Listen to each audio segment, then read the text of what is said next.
오늘부터는 통계함수에 대해서 배워보겠습니다. 통계함수는 지난 시간에 배웠던 sum이나 평균을 구하는 average,나 최대값을 구하는 max 같은 함수가 있고요. 순위를 구하는 rank 함수 같은 함수도 통계함수에 속합니다. 이 함수들 중에서 좀 쉬운 함수를 먼저 배워보겠습니다.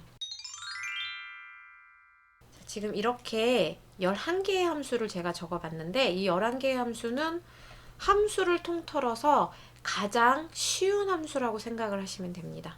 인수 사용법이 모두 다 동일하기 때문에 굉장히 쉬운 함수인데요. 지난 시간에 우리가 sum에 대해서 배웠었죠. 그래서 sum을 직접 입력하는 방법에 대해서 배웠었는데 그 sum과 인수 사용법이 모두 똑같습니다. 그냥 아주 간단하게 범위만 지정하면 된다고 생각하시면 되고요. 답만 좀 다르게 나오겠죠. 함수명이 다르니까. 그래서 각각의 함수가 무슨 값을 구하는 함수인지 옆에 적어 보겠습니다. 자, 지금 옆에 적었는데요. sum은 지난 시간 배우셨다시피 합계를 구하는 함수고요. average는 평균, max는 최대값, mean은 최소값, median은 중간값, 그러니까 값들 중에서 중간에 해당하는 값을 찾아주는 함수고요.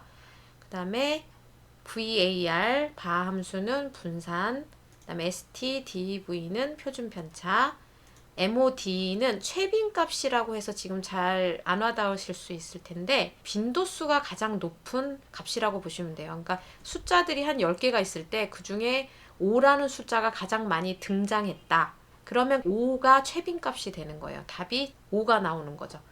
가장 많이 등장했던 값을 찾아주는 함수입니다. 그다음에 카운트 함수가 3개가 있는데 그냥 카운트는 범위를 잡았을 때 그 범위 안에서 숫자 셀의 개수만 세요. 몇 개인지. 카운트 블랭크는 범위 안에서 비어있는 셀만 세요. 카운트 A는 all이라고 보시면 돼요. all. 다 세는데 빈 셀 빼고. 그러니까 숫자 문자 다 세는 거죠. 그래서 이 11개의 함수를 한번 직접 하나씩 실습을 해보겠습니다. 먼저 총점 등호를 입력을 해주시고요. 총점은 합계니까 sum을 입력을 하시면 되고요. 괄호를 여시고 옆에 있는 4개에 대한 합계를 구하는 거겠죠. 당연히 괄호를 닫고 엔터를 쳐보면 총점이 나오죠. 자, 평균은 옆에 보시다시피 average가 평균인데요. 이게 영어가 길 경우에는 지금처럼 몇 글자만 입력을 하고 밑에 있는 함수 목록에서 더블 클릭으로 쉽게 입력을 하실 수가 있습니다. 평균은 마찬가지죠. 범위가 똑같습니다. 이 4개의 숫자에 대한 평균이겠죠. 만약에 이렇게 함수로 입력하시다가 괄호를 깜빡 잊고 안 닫았다. 그럼 지금은 사실 상관이 없어요.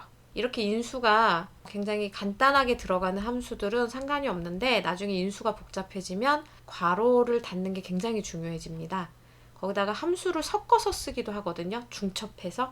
그럴 때는 괄호가 그냥 실수의 문제가 아니라 괄호를 안 닫음으로 인해서 다른 식이 돼버려요. 그러니까 꼭 닫는 습관을 들여주시라는 거. 그래서 함수의 마지막은 꼭 괄호를 닫는다. 이걸 기억을 해주세요.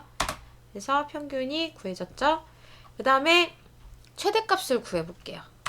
위에 있는 숫자 중에서 최대값이겠죠. 옆에 보시면 max가 최대값입니다. 위에 있는 숫자들을 범위를 잡아주시면 되고요. 최소값은 min이라고 옆에 써져 있죠. 지금 4개밖에 없지만 5사람에 대한 점수의 최소값이겠죠. 중간값은 median이죠. 쓰기 귀찮으시면 더블 클릭하시면 됩니다. 그래서 위에 있는 숫자를 똑같이 범위 잡아주시면 되고요. 지금 보시면 영어 함수명만 다르지 지금 보시면 다 똑같아요. 인수 부분은 다 똑같아요. 그래서 지금 쉽다고 말씀드리는 겁니다. 최빈값은 mod 함수였죠. 자, 지금 보시면 4개의 지금 숫자가 있는데 가장 많이 등장한 숫자는 90이었죠. 그러니까 90이 나오는 거예요. 중간값은 이 숫자들 중에서 가운데, 그러니까 평균과는 달라요. 평균은 실제로 평균을 내는 거고 중간에 있는 숫자들 중에서 중간에 해당하는 숫자를 찾아서 값으로 돌려주는 게 중간값입니다. 자, 그 다음에 시험 과목수 개수는 카운트인데요. 길률이라는 이 학생이 시험을 몇 번 봤느냐? 지금 눈으로 보니까는 뇌 과목을 봤죠. 그러면 답이 4가 나와야 되는 건데 4라는 거는 지금 옆에 있는 점수를 세면 되는 거예요. 만약 시험을 안 봤으면 아예 비어 있거든요. 그 부분이. 그러니까 점수라는 건 숫자죠. 그럼 숫자 셀의 개수를 세는 카운트를 사용하면 됩니다. 그래서 이렇게 범위를 잡으시면 4번 4과목을 시험을 봤다. 그럼 미시험 과목 수는 이것도 개수니까 카운트인데 시험을 안 봤으면 그 셀이 비어 있겠죠. 그러니까 빈 셀을 세는 카운트 블랭크를 사용을 하시면 됩니다. 지금 0이 나오겠죠. 이 사람은 시험을 안 본 적이 없으니까 다 봤으니까. 제가 왜 하나씩만 했는지는 아시죠? 수식은 복사할 수 있습니다. 지금 이 4개를 한꺼번에 잡고 한꺼번에 복사를 하시면 지금처럼 쉽게 수식을 복사하실 수가 있어요. 이것도 마찬가지예요. 아래로든 오른쪽으로든 이렇게 한꺼번에 수식 복사를 하실 수가 있습니다. 컨트롤 키 누르고 이 부분도 범위를 잡아서 자릿수 늘림을 한번 눌러보시면 지금처럼 모두 다 소수점이 한 자리 나오는데 이건 좀 어색하죠. 과목수가. 그러니까 아예 정수, 소수점 이하를 표시 안 하겠습니다. 그래서 지금 답이 다 구해졌습니다. 우리 이 함수를 다 사용을 한 거예요. 11개의 함수를. 그래서 지금 말씀드린 이 11개의 함수는 앞이나 뒤에 뭐가 붙어서 또 다른 함수가 되기도 하거든요. 예를 들어서 sum if라던가 dsum이라던가 이 sum만 해도 앞으로 뒤로 뭐가 붙어요.